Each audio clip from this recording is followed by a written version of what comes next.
Bonjour chers élèves, dans cette petite vidéo, nous allons discuter de puissance et d'énergie électrique. Donc vous avez vu dans les années précédentes qu'il existait plusieurs formes d'énergie. On a par exemple l'énergie thermique qui est liée à la chaleur, on a l'énergie cinétique qui est liée au mouvement et bien sûr on a l'énergie électrique qui est liée à l'électricité. C'est de ce type d'énergie-là qu'on discute depuis le début du chapitre 5. Vous avez aussi vu dans le passé que l'énergie, elle était exprimée en joules, soit J majuscule. Donc tout ça, ça va être important à retenir pour la suite.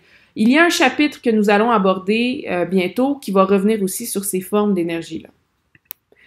Donc, toutes les composantes que l'on retrouve dans un circuit électrique ont pour but, oui, de permettre aux charges électriques de bouger, donc au courant électrique de passer, mais elles ont aussi pour rôle de transformer l'énergie électrique que vont porter ces charges électriques-là. Donc, par exemple, une ampoule a pour rôle de prendre l'énergie électrique et de transformer ça en énergie lumineuse. Un résisteur, lui, va avoir pour but de prendre l'énergie électrique et de transformer ça en énergie thermique. Donc, dans les circuits électriques, on retrouve des composantes dont leur rôle est de prendre l'énergie électrique et de transformer ça en une autre forme d'énergie qui va être utile pour effectuer une tâche ou un travail. La puissance électrique, elle est reliée justement à cette transformation d'énergie-là. C'est tout simplement la quantité d'énergie électrique qui va être consommée par un appareil électrique par unité de temps.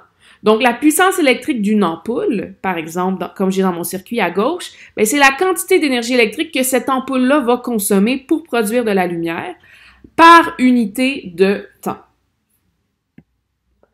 Le symbole de la puissance électrique, c'est un P majuscule et les unités de la puissance électrique, ce sont des joules par seconde, ce qui est très logique puisque joule fait référence à la quantité d'énergie consommée et seconde fait référence à l'unité de temps.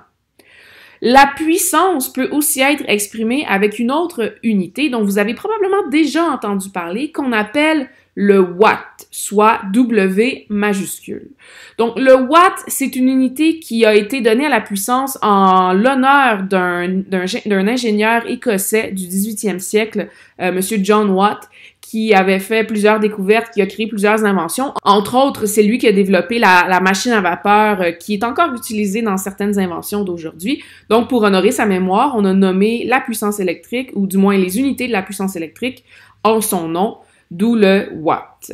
Et quelle est l'équivalence entre des joules par seconde et des watts? C'est tout simplement la même chose. Donc, 1 joule par seconde, c'est la même chose que 1 watt. Donc, sur les appareils électriques que vous avez à la maison, c'est pas des joules par seconde que vous allez voir écrit, c'est plutôt des watts, mais c'est exactement la même chose. Tous les appareils électriques que vous avez à la maison ont toujours une indication de leur puissance électrique qui est indiquée soit dans le manuel d'utilisation ou à même l'appareil. Donc, par exemple, ici, j'ai une ampoule et je ne sais pas si vous voyez, mais c'est écrit 13 W sur l'ampoule ici. Ça signifie que la puissance de cette ampoule-là est de 13 watts. En d'autres mots, l'ampoule consomme 13 joules d'énergie électrique par seconde lorsqu'elle fonctionne. Un autre exemple ici, j'ai le manuel d'utilisation de mon Ninja, qui est mon blender, entre guillemets, et à la première page, c'est écrit qu'il a une puissance de 700 watts. Ça veut donc dire que mon Ninja, mon blender, utilise 700 joules d'énergie par seconde lorsque je le fais fonctionner. On peut calculer la puissance électrique des appareils selon deux formules. Ces deux formules-là, on va les utiliser dans des contextes différents selon les données qui nous sont fournies dans le problème.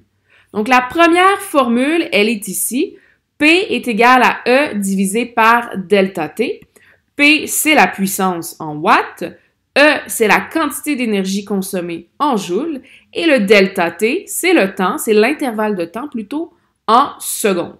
Ça, c'est la première formule. La deuxième formule, on va l'appeler affectueusement puis. P est égal à U fois I. Et là, U et I, vous devriez avoir un déclic qui se fait dans votre tête puisque ce sont les mêmes U et I que ce que nous voyons depuis le début du chapitre. Ce sont les mêmes U et I qui sont utilisés dans la loi d'Ohm. Donc, P, c'est la puissance électrique de l'appareil en watts. U va être la tension électrique mesurée aux bornes de cet appareil-là en volts. et I sera l'intensité du courant électrique qui traverse cet appareil-là en ampères.